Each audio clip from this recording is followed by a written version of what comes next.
Hi everybody, I'm Wayne Soares. Welcome to Veteran Spotlight Special Moments. My guest today, not only a good friend, but a veteran of the U.S. Navy who served his country in the South Pacific in World War II. A great pleasure to welcome my buddy, Jim Crossen. Great Good to see you, be pal. here, Wayne. It's a pleasure Thanks for being here. and an honor. Well, it's an honor for me. Take us back now. You grew up in Roslindale. You had four brothers. Your mother was a very, very, very big force in your life. Yes, my mother was a wonderful lady, had actually 6 children, 6 boys, no girls. And we lived in Roslindale. And I remember the day my father put us all in his old LaSalle automobile and said, we're going out to Roslindale and we're moving into a new house in back of the clubhouse at Healy Field in Roslindale, right off Washington Street. And it was quite nice because we moved from Dorchester to Roslindale. Now, your mom actually lived to be over 100, am I correct? My mother lived to 102 years old. Yeah, and she had 6 sons. God bless you. And you had, how many brothers served? You had 4 brothers, I believe? 4 of us were in World War II. All at the same time, All right? at the same time. And if I remember correctly, your brother Joe was in Patton's Third Army, the Joe elite was Third a Army. forward observer and under General Patton in Anzio and Sicily, and all the way through to the Battle of the Bulge. Saw a lot of action. And he was with Patton. He was a forward tank observer, He correct? was a forward tank observer. Yeah, it's a lot of pressure, and it's a very, very intense position, right? Oh yeah, yeah. He was with Patton, and you know he saw a lot of action. How old were you when you first enlisted? You got drafted, right? I was drafted, and I was 18. 18 years old, Yeah. and you remember where you went to basic training, to boot camp? Oh sure. They had opened up a place called Sampson, New York, upstate New York, because Newport was busy, and there was another boot camp in Great Lakes, but they were both full during the war. So they opened up a camp in Sampson, New York, upstate New York, and that's where I went for my boot camp training. What was boot camp like for you? You're a young man, 18 years old, and you went. You get this taste all of a sudden of the military. What was that like for you, Jim? Yeah, well, I felt you know, my 3 brothers went in the service before me in the Army, so when I was drafted, if you could pass the physical, you could pick any branch of the service you wanted: Army, Navy, Marines. I picked the Navy. For some reason, I thought I would like going to sea, and that's what I did in later life. I went to sea on the ships out of Woods Hole. You landed on Wakayama Island? Yeah, we, myself and 2 other sailors went off the light cruiser Biloxi, CL-80, CL being light cruiser. And we went ashore there, and there were, I remember, never forget it, because I have a picture somewhere of myself and the 2 sailors coming ashore, coming off the light cruiser Biloxi, and seeing 5 or 6 young Japanese boys waiting on the beach, and they were hungry. Yeah, and you had kind of developed a little bit of a relationship too, because your personality is, you know, you're a genuinely kind person. Yeah, well, how were the people on the island? How did they receive you? very well, but you know, one thing I noticed, that there weren't many, if any, young men, Japanese men. All off to war. Well, I don't know. Yeah, I don't know. It's interesting because they were older Japanese people, and there were some very young Japanese people who met us on the shore in Wakayama. And you made a good point before about the children that you came across that were starving. They were very hungry. They were very hungry, and I remember on the ship, we always ate on board the ship, even though we were very close to land. We were very close to land, and the Japanese kids they'd hang around the ship, and after we ate on the ship, whatever food we might have, we brought out to the fantail of the ship and gave the food to the Japanese children. You say the fantail now. Is that the front? On the fantail, that's the back of the That's the ship. back of the ship. Yeah. Now, you also had a pretty a life and death experience, pretty much. About you were on guard one night, and a civilian came on board. Touch on that a little bit. That's an interesting story. Because we had to serve guard duty, especially in the evening, and I happened to have the 12 to 4 watch, and of course we had to have sidearms. In those, in those days, we carried a 45 on our belts and so I'm sitting in the galley of the ship, and I heard some rumbling outside. So I said, so I better go take a look. So I looked up in the porthole, and there was a Japanese man looking in the porthole. So I got a little bit nervous, so I took my 45 out and went out. It was like midnight to 4 watch. So he said, he just waved his hands like, he wasn't looking for trouble. Right. The man was hungry. Oh, wow. And so we made sort of a deal, like you heard of Let's Make a Deal. Yeah. Well, it was 12 to 4 watch. I was the only one up on watch.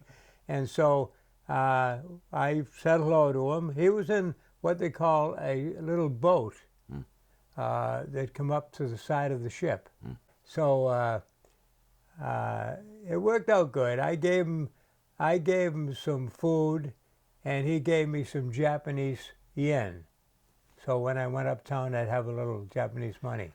What a trade-off. What do they call it? The scrip? Yes, money? the script that you get, yes. So we could turn in so much money, American money, to get Japanese yen, Japanese money. And you also, and we have it, you have a Japanese sword that you had acquired, as well as a rifle, too. I have a Japanese rifle, a Japanese 25 caliber rifle down in the family room in the basement. And I have my sword over the fireplace, Japanese sword, that I got in Wakayama, Japan. Now, you probably had one of the greatest moments of your life, I think, in service. Touch on that. You and a friend, you hitchhiked from Wakayama to Tokyo, and take us through that, and then tell us who you had a chance to see, almost from me to you, pretty much, so, right? To see General MacArthur. We hitchhiked in Japan, myself and 2 sailors. There were a lot of Army equipment on board in Japan, so we hitchhiked and we got a ride to Tokyo, and we went over to the Emperor's Palace, and we didn't go in the palace. We went over to Tokyo, Japan, and to wait and see General MacArthur coming into his office. That was quite a thrill. Yeah, I was going to say, what was that? Describe that feeling. He comes up, obviously, amid security, and I believe that there were some Japanese onlookers there, right? There was a crowd. There were a crowd of Japanese people and American servicemen by the palace in Tokyo. And we were able to stand there and watch, very impressive, to watch General MacArthur coming up and right by the palace. Into his office in Tokyo. So that was very impressive. Great moment for you, huh? Great moment, yeah. What was your rank? A quartermaster? I was a quartermaster, yes. That was a quartermaster in the Army was the man that gave out clothes and things like that. A quartermaster in the Navy did the signaling and navigation in the Navy. A very it's a very important very important role. And one of the important things is, Wayne, I did the signaling with a signal light or by semaphore with flags to send messages to other ships that were nearby.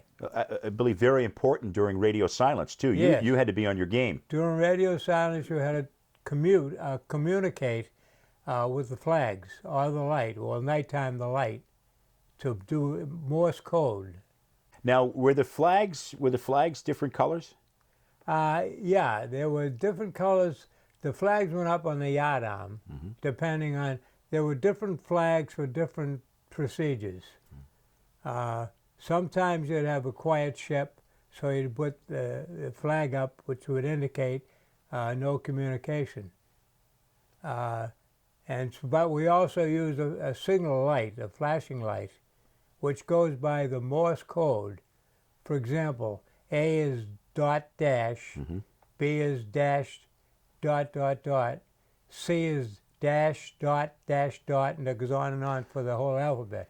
Tell us the little secret how you were able to, because you held something back, but you were still very, very, very successful as a quartermaster. You were colorblind. I was colorblind. My brother Nick and I were both colorblind, but I feel kind of happy that they never, when I had a physical in the Navy, and they gave you physicals occasionally, I was always a way to hide the fact that I was colorblind.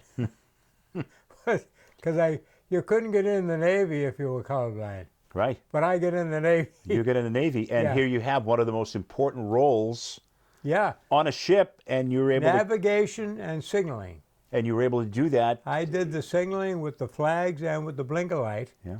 And I did the navigation, which you're up on the bridge working with the officer on duty on the deck, and for plotting up navigation.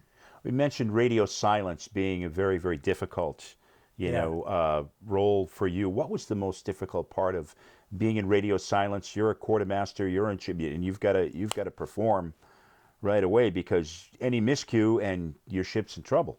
Yeah, well, the officer on duty would tell you what message he wanted to send to another ship who might happen to be in your area.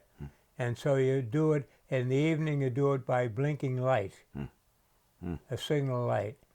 During the daytime, we use semaphore, much like radio amateurs.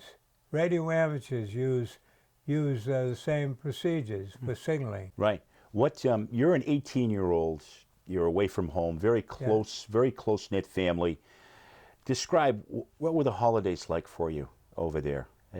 Well, it was at 18, yeah. But you know, Wayne, my 3 older brothers were all in the Army. And I don't know if I should say that even though I was colorblind, I was able to work my way around. Otherwise I would have been in the Army. Right. And my 3 older brothers were in the Army. So no, really, you didn't really. I mean, obviously you get lonesome, you miss home, but nothing really that affected you, greatly. No, you get a little lonely, but I grew up in a family of 6 boys, so I liked people and I didn't have any problem. You got along well with everybody. Got along, yeah. I never had any problems like that, and it was a great thrill to be able to get a trip to Japan. Sure. What was the entertainment like? Did you have any USO shows? People there? Yeah, we had USO shows.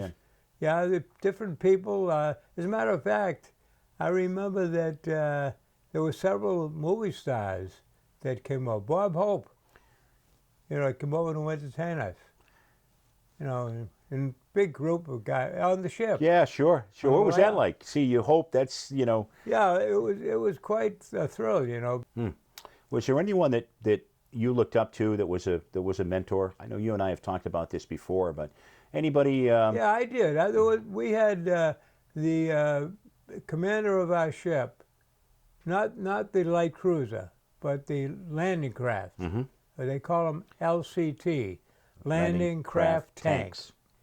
And the officer on duty was a commander of the ship was from Boston, and he was. I remember the commander before him left the ship, and he left me some of his clothes, his trousers and shirt.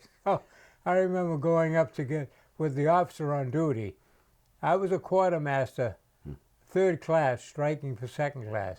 Mm. And so I would go with the officer on duty for mail call to go get the mail for the guys on the ship, you know. So it's very interesting. You're 93 years old now. I should say 93 years young. 93 years young. You're one of the most active people I know. Yeah. You are genuinely one of the most nicest people here in the town of Falmouth. Thank you. What makes Jim Crossen? What keeps him going? I mean, you're like the Bobby Orr of Falmouth. I've never heard anybody say a bad word about Jim Crossen. Well, thank you. Well, I like people, and I grew up in a family of 6 boys. So had to be on your toes. Yeah, you had to be on your toes. I had 3 older brothers and 2 younger brothers. Mm-hmm.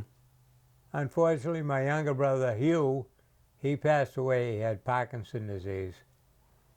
That was sad. Because he and I got along, you know, Sure. pretty good. Sure. But my older brothers, Joe, Nick, and Al were all in the European theater in World War II. How would you sum up military service life? How would you've been very fortunate. Oh, yeah. You had a great wife. You got 2 beautiful daughters. You got I've met your grandchildren. How would you sum it up if you could tell us out there? Well, you know, I felt I always liked people, and it was a great experience, you know, to be on a ship with other sailors. And so it was a great experience, Wayne. I mean, I got a free trip to Japan. So it was interesting. Well, I hope you have enjoyed this, my friend, as much as I have. It's been great to sit down. We're in your beautiful home here. The fabulous view out there on the pond here in Falmouth, and I treasure our friendship. And people don't realize that Jim and I, we have coffee, and then we typically take a little ride and we listen to big band music because we both like big band music. We both like big band music, and you can sing better than me. Well, I hope so. I don't know. Anyway, Wayne, I thank you very much. It's been a great pleasure, and I know you, and you're a good man. And God bless you. Thank you very much. Thank you very much. And hasta luego. Okay. And hasta mañana. That sounds good. That sounds good. My guest here on Veteran Spotlight Special Moments has been Jim Crossen, United States Navy veteran who served our country in the South Pacific in World War II. For Jim, I'm Wayne Soares. We'll see you again next week, and God bless our United States military and veterans. Have a Thank great you, day. Wayne. Great pleasure.